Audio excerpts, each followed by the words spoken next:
Всем привет! Традиции устанавливать елку на площадях Харькова уже 87 лет. Сегодня я решил вспомнить, как выглядели новогодние красавицы в прошлые годы. В предыдущем видео вы могли видеть, если не пропустили, о том, как встречали Новый год в Харькове более 100 лет назад. Если не видели, то у вас есть прекрасная возможность посмотреть видео об этом, а если видели, то посмотрите еще раз. Ссылка в описании под видео, которое вы сейчас смотрите. В 1935 году в Харькове установили первую в стране елку после периода постреволюционной борьбы со старорежимными порядками. Это был детский праздник, в котором приняли участие 1200 харьковских школьников. Первое праздничное дерево советских времен в высоту было всего около 3 метров. Из Мерефянского лесничества во дворец пионеров, тогда он располагался на площади Конституции, были привезены 3 красавицы. 2 установили в спортивном и большом залах дворца, а 3 у его входа. Украшения приносили из дома сами дети. Дореволюционные запасы игрушек сохранились у многих, а часть харьковчан, несмотря на табу, использовали их каждый год. В итоге все вышло, и символ Нового года получил новую жизнь в Харькове. Уже в 1936 году власти Харькова поставили елку не только в здании Дворца пионеров, но и на улице. 5-метровую сосну установили почти напротив нынешней мэрии. Рядом с деревом также стоял Дед Мороз в натуральную величину. Украшения у елки были разные. Например, из ваты делали шарики. Их погружали в крахмал, и после высыхания на шарике образовывалась пленка, которую затем можно было разрисовать. В начале улицы Пушкинской главную елку города устанавливали вплоть до 1941 года, пока не началась война. Людям стало не до праздников. Местные жители страдали от недостатка дров для обогрева и приготовления пищи, поэтому о елке пришлось забыть. После войны на заводах праздников не отмечали. Было не до этого, так как восстанавливали страну. Только в 1947 году первый день года объявили официальным выходным. Несмотря на дефицит и довольно тяжелое экономическое положение страны, все стремились как можно богаче накрыть стол и достать более ценные подарки для близких. Традицию устанавливать елку восстановили в парке Горького. Там в новогодние праздники ставили небольшую елку, но она не была главной. Традицию ставить главную елку города власти полноценно возобновили только в конце 1960-х годов. К концу советского периода харьковской истории главная елка города располагалась в парке имени Горького. Новогоднее дерево стояло на месте фонтана, его украшали флажками и гирляндами.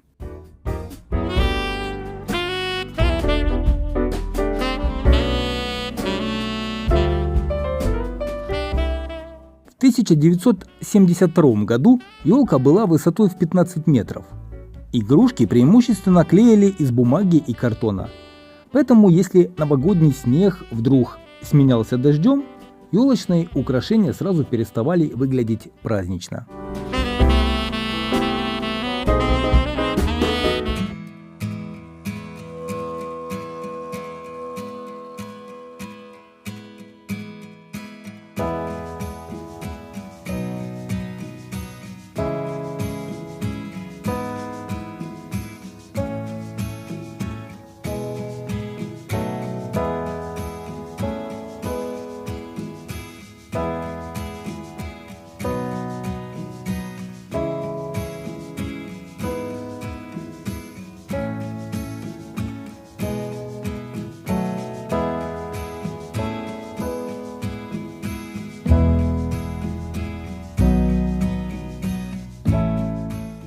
В 1992 году новогоднюю елку впервые поставили на площади Свободы.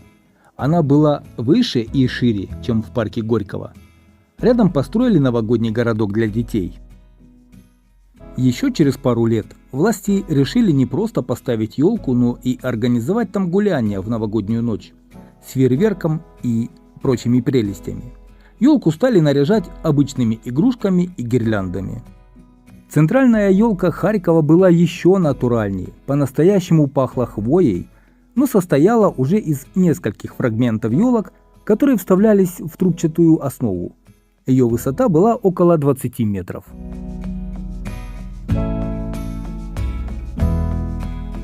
В течение 15 лет на площади Свободы устанавливали живую елку.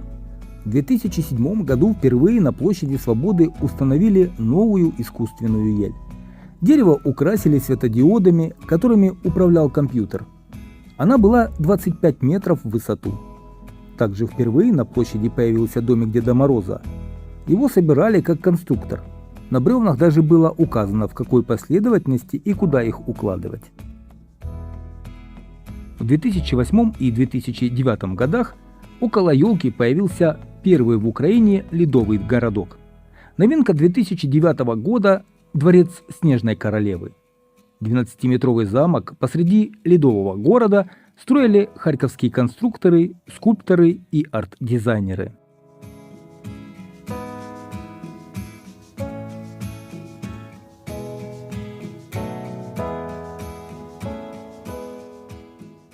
В 2014 году на площади установили новую елку, которая весила 30 тонн.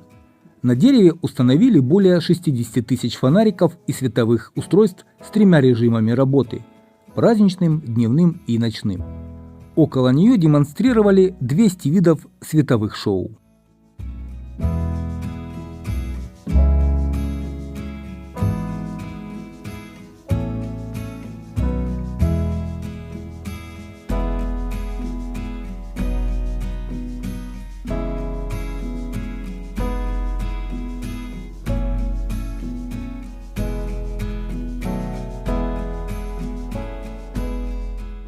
В 2016 году традиционного фейерверка не было из-за запрета использования пиротехники в Харькове. Однако на площади установили каток размером 56 метров в длину и 26 метров в ширину. По данным Харьковского городского совета, установленная в декабре 2016 года елка была самой высокой в Украине – 36,5 метров. В 2019 году елка выросла еще на почти 4,5 метра. Высота составляла 40,5 метров. Каркас выдерживал 9,5 тонн искусственной хвои и 500 килограммов игрушек. В конце 2019 года городские власти превзошли сами себя, закупив для главного новогоднего деда помещение за 6 миллионов 200 тысяч гривен. В отличие от прошлых сезонов, в канун 2021 года не проводился праздничный концерт по случаю открытия елки. Причина тому – пандемия коронавируса и вызванные ею карантинные ограничения. Однако желающих полюбоваться, как зажигаются огни на главной елке Харькова, в день открытия всегда немало.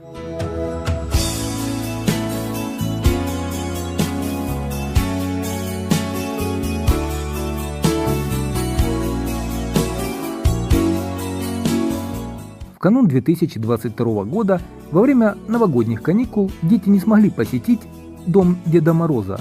Его не стали устанавливать из-за карантина. Но зато работали уличные аттракционы, американские горки и прочие развлечения.